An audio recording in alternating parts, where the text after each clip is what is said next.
Okay, so this is actually round 2 for us because we've already done a panel with where 4 of us were there on the same topic. And so what I want to do is try and briefly recap some of the learnings of the previous panel and then try and set the context for the next panel, for this panel. So in terms of some of the learnings, one of them was that there's different types of shared sequencing. There's shared sequencing with homogeneous domains. For example, the Optimism collectives, you could have multiple rollups under the same umbrella, and shared sequencing here, at least in the short term, is much, much simpler. And so homogeneous and non-homogeneous shared sequencing should be treated differently. Another thing is that there seemed to be consensus on the panel that eventually rollups would be forced to have shared sequencing with their competitors. There's just market demand for that because you have this composability that comes out of it. I guess another thing that we seem to agree on in the previous panel was that even though network effects are probably going to be very strong around this composability where multiple rollups kind of act like one rollup when they have a shared sequencer, these network effects will take a long time to materialize because there's a lot of technology that needs to be built.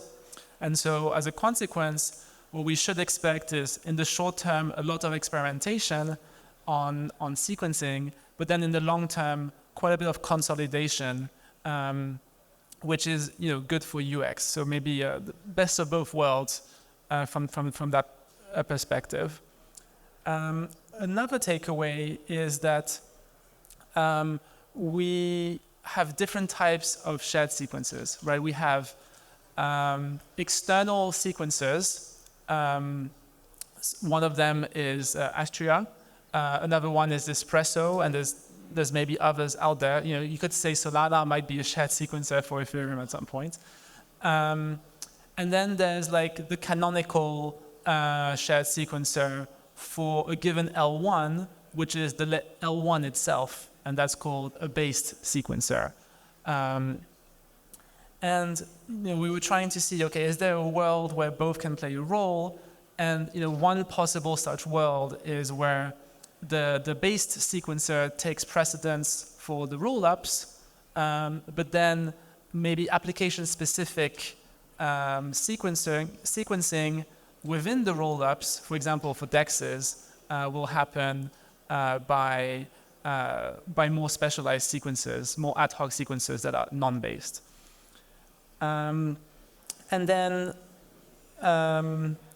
one of the things that we kind of seem to open up the can of worms, and we didn't come to complete consensus, is interactions between different levels of sequencing. So there's 3 levels that we identified. Level 0, I guess, or lowest level, is application level sequencing.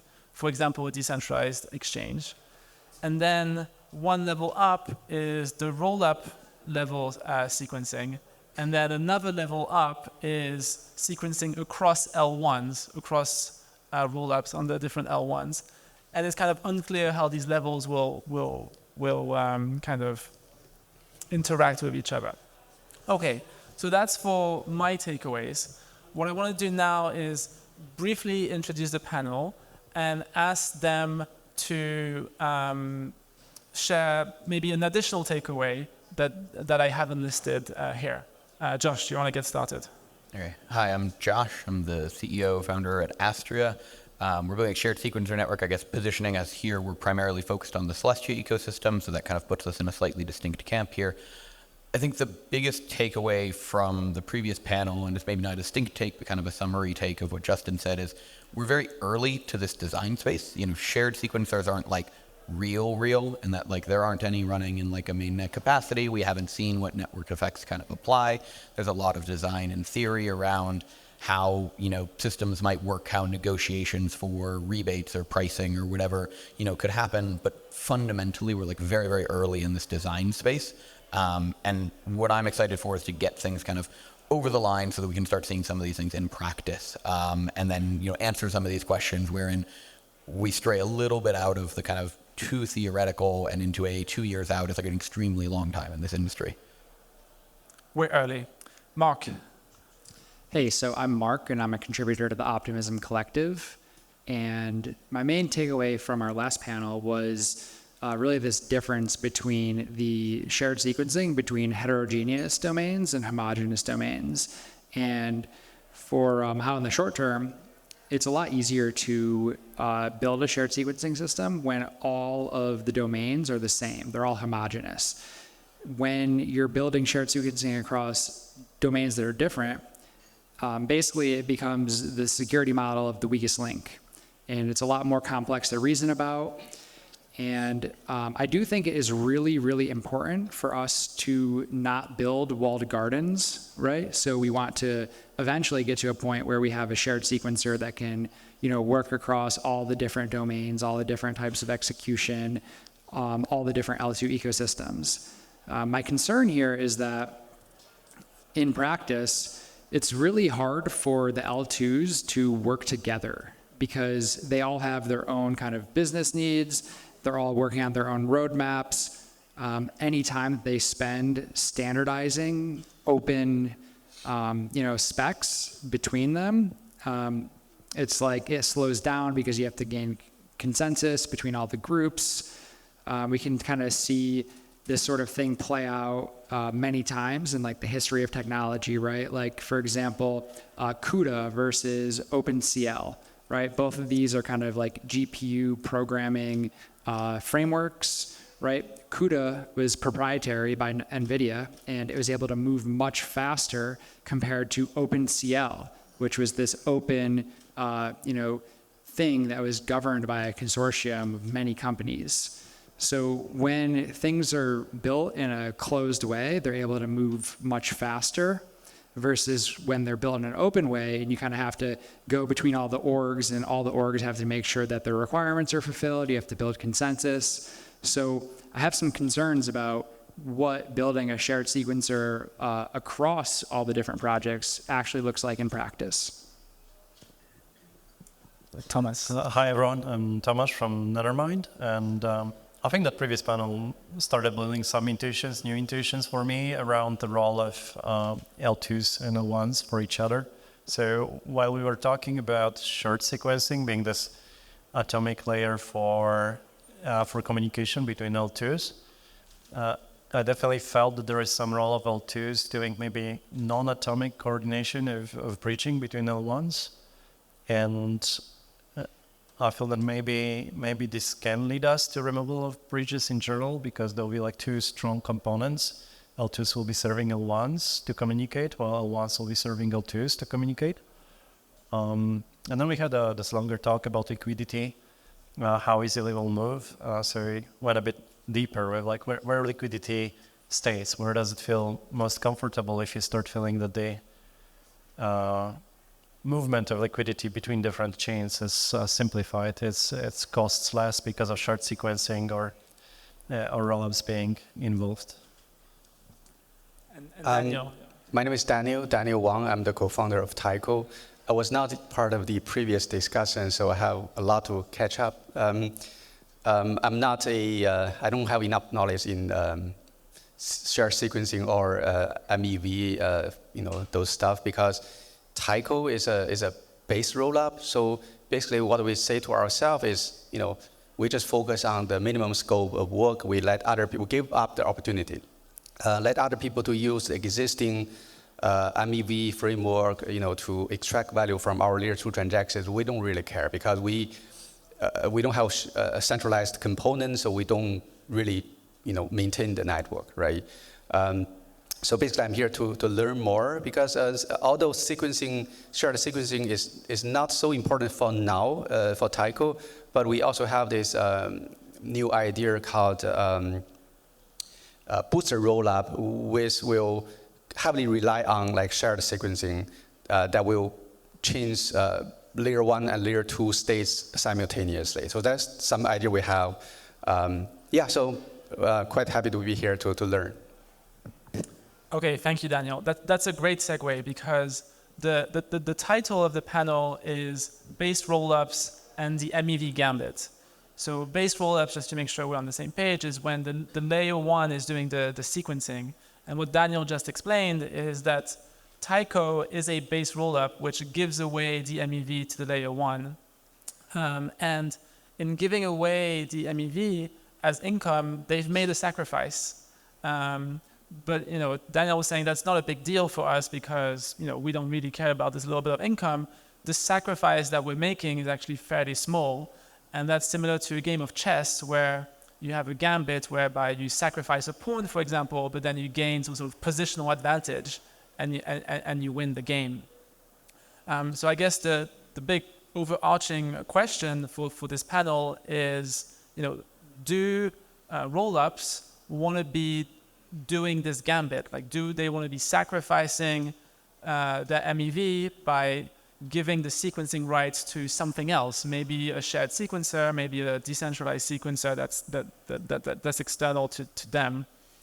And I guess one of the first questions that I have here is around the fairness of splitting MEV. Let's say that we don't want to make the gambit. We want to keep all our pawns for ourselves.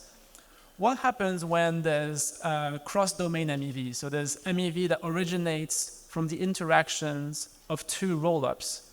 If we're not going to make the gambit, how do we fairly split MEV? So are we assuming that we have two different sequencers, each kind of capturing their own MEV, two sequencers for like two distinct domains?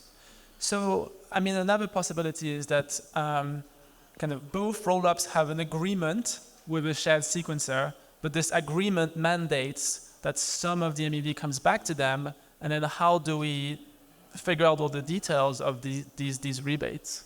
Right, and there's been some previous discussions around this, and I'll say I'm not optimistic on like the viability of doing something that is like kind of like mathematically pure in this, in that you do some kind of economic counterfactual calculation of saying like in the absence of rollup A, rollup B would only have generated, X MEV, and when you add rollup A back in, you generate, X plus whatever MEV, and therefore the difference that is worthwhile to like the other rollup is that, and you calculate that back and forth. I don't think it's feasible there.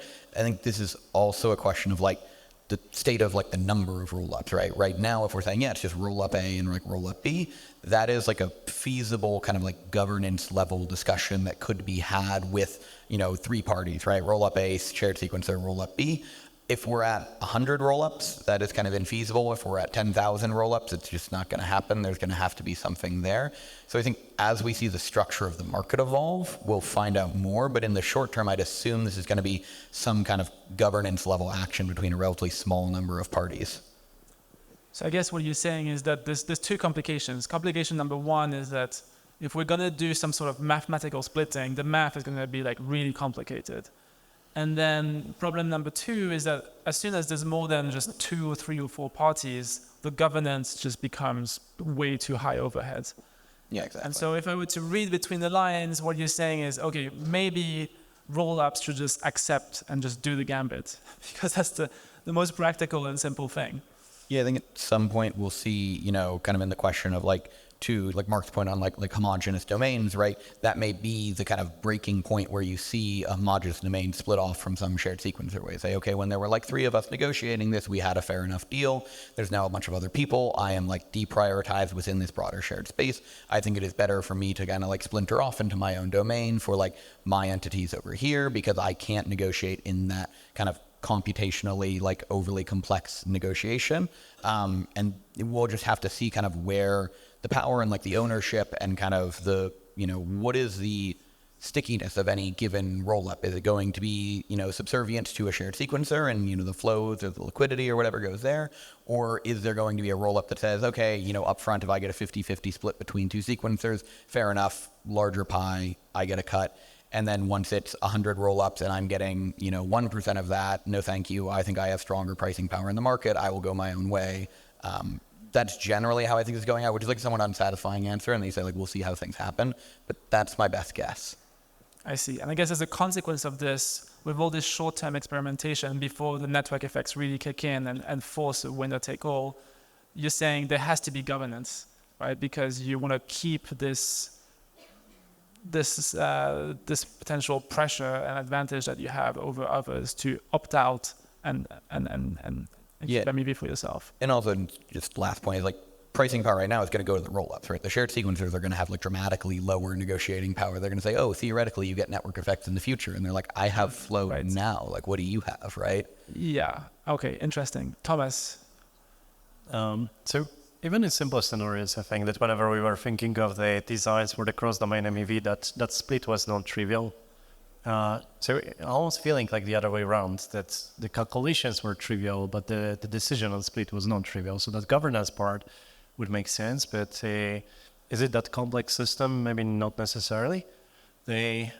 I think if you want to build a simple intuition, it's like being a merchant between two countries and taking advantage that one country is producing something that you can sell in another country and they're buying it for a higher price than in the original country, then if you want to later pay back the money that you made from being a merchant to those two countries, how do you split it? Is it benefiting the one country because it produces cheaper, or the one country that pays more? It seems like you can calculate it, but deciding really how it works in a more complex system of multiple different potential trades, it's non-trivial. And usually that was where we were stopping with many of those designs. We were thinking like, okay, it's cross-domain, but we can only leave it somewhere else. We cannot pay it back because resolution of that calculation requires some governance and decision-making. Tomasz, you mentioned that maybe the calculation is actually quite simple. But one question I have for you is, what about the inputs to that calculation? Because sometimes, MEV is very nebulous. Like there could be some uninformed flow, that just means that you can do some sextex arbitrage, but all the centralized exchange data is kind of, the chain is not aware of it. And so how do you even gather the inputs on chain to feed to your mathematical formula? We did this exercise when talking about the cross-domain MEV in the first place, like when Flashbots was publishing the paper on cross-domain MEV.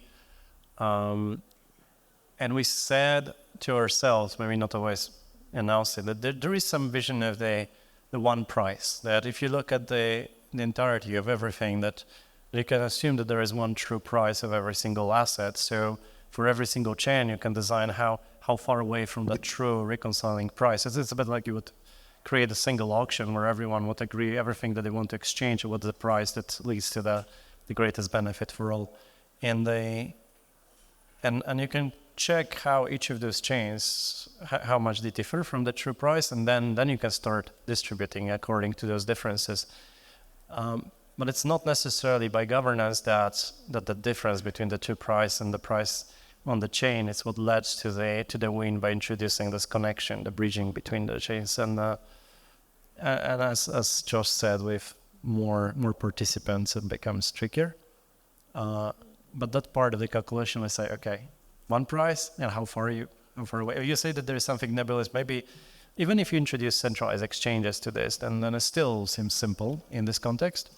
It may become less simple when you think that blockchains move at this discrete stages, so every 12 seconds, every 1 second, while centralized exchanges keep fluctuating. So then if they have different finalities, some differences between settlement, then you take some risk yourself. So then you're asking, actually, if I pay back the MEV, do I pay back to chains, or actually it was all the reward for my risk? How much of my risk was there? Mark, do you? Yeah, so this is just making me think about how there actually might be a social scalability kind of limit to the number of domains that a sequencer can, sequence as part of its shared sequencing. And just because if all of the different domains kind of have their own preferences in the way they want to, if they want to earn some of the money back, it's going to become really difficult and complicated. It seems like a very obvious solution is if they're all aligned and all of this money goes to like a shared kind of place. And as a full group, they're able to allocate that capital back into the ecosystem or something. That seems like an easy way to solve it. But if they're not aligned, then it's making me think that there will probably be many shared sequencers and not necessarily one, great shared sequencer for everyone. So I think the conversation can happen in like two different ways. Like from a technical perspective, maybe you can have a standard say, okay, if this transaction is involved in the MEV, then based on some properties of the transaction, you split a share, right? So that's like technical. But I think most likely people will talk about business. Like, if you use a shared sequencer, what do you get, right? The service level like agreement, like you want to sequence as many transactions, from this layer 2, or you feel free to sequence as few as you want, right? So if you have this agreement for how to say that, the MEV is only part of the whole agreement. So maybe the rollup will be willing to give up all the MEV opportunity and have no income at all. In return, it gets the really fast transaction confirmation, right? So that can also happen. I feel like this may be the case. I mean, from technical, it's really hard to define how you split percentage based on the transaction. It's super hard, and it has also like liquidity, dependency, right? Who supplied the money, and as rollups, can I also give money to the shared sequencer for MEV, right? If that's another factor, then this is too complicated to build a standard. Okay, so I guess, Daniel, what you're saying is that if a rollup kind of opts in to a shared sequencer, like they get all sorts of benefits. They get pre-confirmations, they get maybe finality, they get synchronous composability. And so, maybe it's kind of an obvious decision, like a no-brainer. Like all the advantages combined are just greater than the sacrifice you're making with the MEV, right? And like even if like the MEV was significant, like the practical considerations around getting all the inputs, running it through all the formulas, and then negotiating everything with the social layer is just too much work. Maybe to build additional intuition, if we have like 3 chains and one is selling for 8, the other is buying for 10, and these are the only rollups that are talking to each other via shared sequencer, there is some massive liquidity play somewhere else that buys for 20, and you don't take it as an input, then theoretically you should move all the MEV to the one who sells for 8, because they're still so far away from that 20 price that is dominant price on the market, right? But because you're not taking into account all the inputs as a shared sequencer, you're not participating on the market, you don't really know how to split it. But socially, people looking from the outside think like, oh, okay, this opportunity, you're just getting some liquidity and someone else maybe will start arranging the trade between you and the big market with the 20 price. So the calculation is simple, like people can look at all the chains, but you don't have all the inputs connected in the sequencers. Yeah, and if you want inputs, now you potentially have an oracle problem. Like how do you get this true price? Because one of the problems with sequencing is that you can manipulate the oracle. So that's a very simple example is as a proposer, I can create a block which has 10,000 ETH of MEV, but it's all fake MEV. And the reason is that it's MEV that pays myself. And so you can make an arbitrarily kind of big distortion to the MEV oracle. I guess just trying to shift gears, another possible way to resolve this tension between keeping or giving away the MEV is that there's a possibility that MEV will tend to 0 over time. And there's 2 basically technologies for that, and kind of 2 types of MEV that I see. Like, type number 1 is whereby you have a user that makes a transaction, and that transaction itself generates MEV.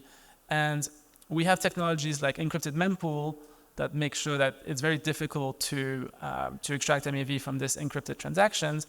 And we also have technologies like MEV share, where if you're willing to disclose information about your transaction, well, the MEV comes back to you as a rebate. So for user-generated MEV, there's very little that will ultimately end up to the sequencer.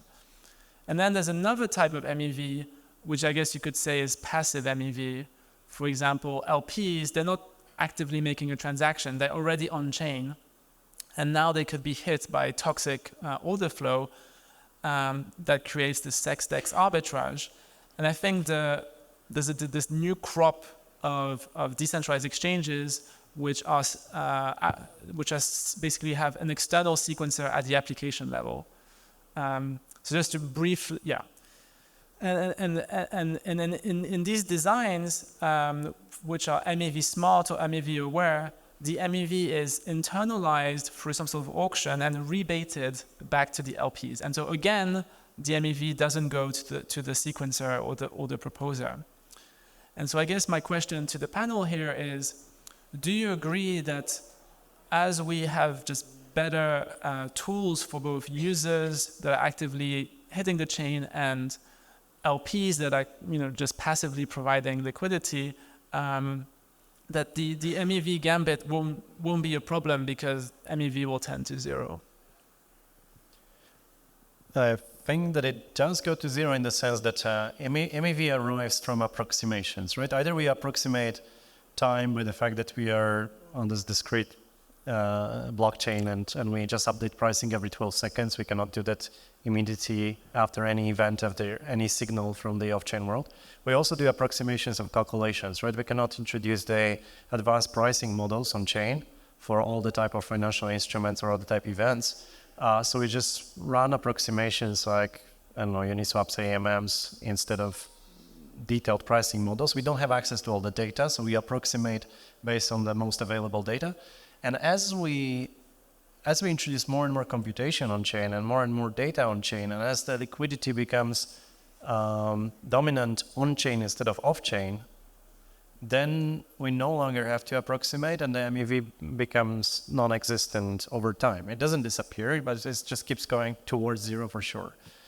I guess what you're saying is that sex-dex arbitrage goes away once we don't have sexes anymore, and everything's a dex. If we have 90% of liquidity on the centralized exchanges, 10% on chain, then the information from centralized exchanges is not really available easily on chain. But if you have 90% on chain, that you have lots of information about the pricing that is at the source on chain available to you. Our vision is no sex in crypto. Anyone else? Yeah, so basically this idea of MEV going to zero, my understanding is that it would be the MEV is no longer going to the proposers, right? So I wonder if someplace else in the stack there will be like opportunity, like if there's say like an intent kind of based system, like or for 4337.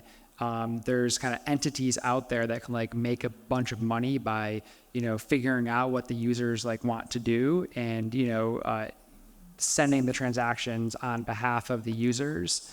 So I wonder if instead of MEV going to zero, it's more like MEV no longer going to the proposers, but instead being, in a different, part of the system. Yeah, I guess related to that, I think it's useful to think about like different types of MEV. I think like Jinwon from like Flashbot's like 3EV framework of like there's like Moloch, Mafia, and Monarchy MEV, where like Monarchy would be like there's just one proposer, right? The Mafia is like they're like entities that have like a dominant position, in the stack, and then there's like the like Moloch is like economic inefficiencies. I think we want to remove the Moloch MEV, which is like market inefficiencies right now. It'll definitely trend towards like a lower number than it is now, because I don't think crypto markets are that efficient, especially relative to like larger, centralized like, TradFi markets. But to some degree on like the MEV capture, I do think there will be always some like unsophisticated flow, whether that is unsophisticated user flow. You can think about people who click on like the Uniswap front end have accepted up front, like I'm fine losing like 15 bips to like the front end. I'm not going to go take one more click to go to a different front end that doesn't charge 15 bips. So, okay, you're clearly comfortable for like a UX preference over like a pricing preference. And there's probably going to be other layers in the stack where, that value is extracted. Is that MEV or what are we calling that? Same on the back end, right? Is there going to be, essentially this like unsophisticated liquidity that may be using, an older AMM for whatever network effects, and it's not using something where all of the kind of, with loss versus rebalancing is captured and rebated to them. But directionally, yeah, I do think we want to see like the quantity of MEV go down. There is some kind of floor price, and that like MEV is just part of like the overall pricing of these systems right now, right? Get into like your Bitcoin fee debates versus like block issue and stuff. But right now, like proposers are making a good amount of their money running MEV and collecting that revenue. Does that need to be made up for somewhere else in the stack? If it's no longer coming from MEV, is the system economically kind of sound without that from a number of nodes you want to be incentivized to run the network? A lot of modeling you could probably do on that, but generally, yeah, like we want the Moloch MEV to go like down, but there will probably still be some in the system just due to unsophisticated actors. Okay. So my theory is, maybe an intuition is, MEV will never go away. I mean, they will never go down to zero somehow. I don't have proof, just some intuition. I feel like if, I don't familiar with this encrypted mempool idea, but I guess it will have some like operator owner, right? So if you have multiple those encrypted mempools, will the operator become the only party who can do MEV? So basically, you shut the door, close the door for other people to grab the opportunity. But those operators will still be able to even grab a bigger opportunity to extract value. So I'm not sure whether even in theory there's a solution to minimize or zero the MEV. That's my take. Okay, interesting. So there seems to be consensus that MEV won't go to the sequencer. Instead, it will go in various places. It could either go, to these like 4367 type, MEV share type kind of providers. It might be extracted by wallets, kind of even higher up in the flow. There will be this DApp-specific kind of sequencing, which will protect LPs. And even if we have encrypted mempools, like maybe some sort of operator of the mempool might extract. And it's definitely true today. So for example, Flashbot Protect is kind of an encrypted mempool, which is centralized, which has Flashbots as the operator. And my understanding is that this flow is like one of the main reasons why their builder has about 10% dominance. So even though they're not profiting directly from, like financially from this encrypted mempool, they are profiting, I guess, kind of reputationally or on the leaderboard. They have a fairly high position because of that encrypted mempool. But I would push back a little bit, Daniel, on the mempool necessarily having an operator. Like we have some forms of cryptography, like threshold cryptography, where you have a committee instead of a single operator. So that's kind of in the right direction. And then there's something even more powerful called delay encryption, where there's no operator whatsoever. You just have pure cryptography. And the technology is not there yet, but eventually we will remove that operator. But how do they got incentivized? I mean, who are going to pay those people who got, going to maintain the encrypted pools? Yeah, so it would be like publicly maintained, like peer-to-peer gossip. It would be a public mempool, just like we have a mempool today. And it would be, I guess, maintained partially altruistically by people running nodes, but also partially kind of rationally by because of the tips, right? Every transaction has a little tip, and so like the searchers and the builders are incentivized to listen on this public mempool. And I guess MEV to proposers won't truly go to zero. There's at a minimum the tips, right? But the nice thing about the tips is that they're non-toxic, they're fair for everyone.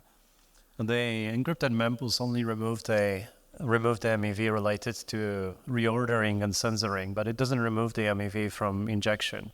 Because even if you are a builder that operates only on the encrypted mempool, then you can always inject at every block at the top of the block. I can inject your transactions that do the MEV extraction, and you inject them encrypted, but they are not encrypted for years. Yeah, so you prevent kind of some forms of injection, like sandwiching, where you inject before and after, but you don't prevent like sex-less arbitrage. But sex-less arbitrage, there seems to be some sort of consensus that that's going to go away for some other mechanism, maybe. Now we have only a few minutes left, so I just want to kind of wrap up with one final question, which is related to MEV. And that's the transition from the status quo for most rollups, which is centralized sequencing, to decentralized sequencing. And like one of the features of centralized sequencing today is that, is amazing UX for users. First of all, we have pre-confirmations, but the point I want to touch on is specifically that there's no sandwiching, right? Like it's effectively a first come, first serve. And the centralized sequencer, just for reputational reasons and for business reasons, they don't want to screw on their users. And so if we're going to shift to a decentralized sequencer, we need to fix this sandwiching issue somehow. And the only way that I really know how to do it is with encrypted mempools. And so my question here is, are encrypted mempools a prerequisite for decentralized and shared sequencing? And if so, what kind of timelines are we talking about? So I guess I can give like a practical example. Like I'm not sure like strictly like a prerequisite, right? Again, there is some amount of like unsophisticated flow that just like doesn't give a damn and will get, take like 50 bips off of their, execution for, whatever reason. But we do think they're like very important, and generally I think like MEV should be like resolved at this like order flow level. At Astria, we're like actively looking at, and kind of our transaction flow is that an end user is interacting with like a rollup RPC node, and then there is like another hop to like the shared sequencing network, and then another hop to the DA layer. And so actually where this would happen is like you kind of inject your essentially like your RPC that is presumably some kind of encrypted mempool at that layer where the user is interacting. And we've actively, worked on some designs to use, Suave as, it stands now as like essentially a form of MEV share to intermediate between this rollup node and the shared sequencer. From a like how long? It's a little bit speculative on like what assumptions do you want to make, right? We're still going to be in very much like a trusted environment here, but an implementation that is structurally equivalent to my understanding of like the Flashbots Protect RPC today, that's in the order of weeks or months of work to kind of integrate into, at least like an EVM-based rollup. How long it takes to get SGX or, delayed encryption, mempools like that might be longer, but I don't think shared sequencing as like an architectural design makes it much more difficult. If you could implement this on an L1, it should be a pretty trivial lift to move it to an L2 running through a shared sequencer. Okay, so I guess you're making 2 points. Like one is that there's some degens out there that don't really care about sandwiching, and maybe this is not a real issue for a certain segment of the users. And then the other point that you're saying is that, there's some like fairly practical forms of encrypted mempools that are maybe like pretty good, and specifically Suave, which is SGX based, is not perfect because you have these trusted enclaves, but it's practical and pragmatic in the short term. Yeah, and I think, it might even be, if we want to be like super pedantic, it's probably calling it like a trusted mempool rather than necessarily like an encrypted mempool. But the idea is that like a shared sequencing architecture doesn't necessarily like, you can have guarantees about like the sequencing of transactions being like decentralized and having the benefits of not having like one kind of persistent like leader and like the problems that may come from that. And you can still have, RPCs that are specific to like how the mempool and transaction flow go that don't necessarily leak this MEV with the whole varying range of trust assumptions that you may get out of different designs. Mark? So I think decentralized sequencing kind of means different things to different people. So maybe we can break it down into a few different things, right? So there's leader election. That's one aspect of decentralized sequencing.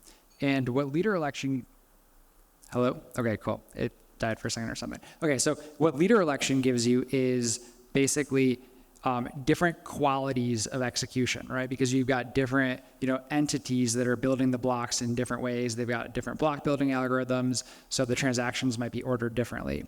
Then you have, permissionless entry into the set of possible leaders, right? And this is a very, very important property for Ethereum L1, because basically this is how you kind of get censorship resistance, right? Because if everyone is censoring, then more entities can join the validator set, and then these entities won't censor because transaction fees, like the tips are very high on the transactions that are being censored. Now there's this like natural incentive for someone to come in and include those transactions. So at least in Optimism, we've kind of committed to this idea of proof of governance, right? Where we're not going to have, permissionless entry to the set of sequencers. And we've released a blog post about this. We've talked about it a bunch. John Charb, came to the same idea. But the claim here is that we don't necessarily need to have permissionless entry into the sequencer set as an L2. And we kind of use this reputation in this completely, like we're not completely credibly neutral in this sense, and we try to use this to our advantage. And we think of it as like an iterated game where reputation helps to decrease costs in other places of the system, and we want to use this as an advantage. And so, I think that encrypted mempools will be important in this world where there is permissionless entry to the set of validators, because you're not going to trust each other. But if it is permissioned, it's less important. Understood. So great point. So basically, you're saying that there's this intermediate step potentially where you can have like these pseudo, decentralized sequencing, and you still don't need encrypted mempools because there's some form of reputation. I think we're over time already. Thank you so much, panelists, for your time, and thank you. Thank you.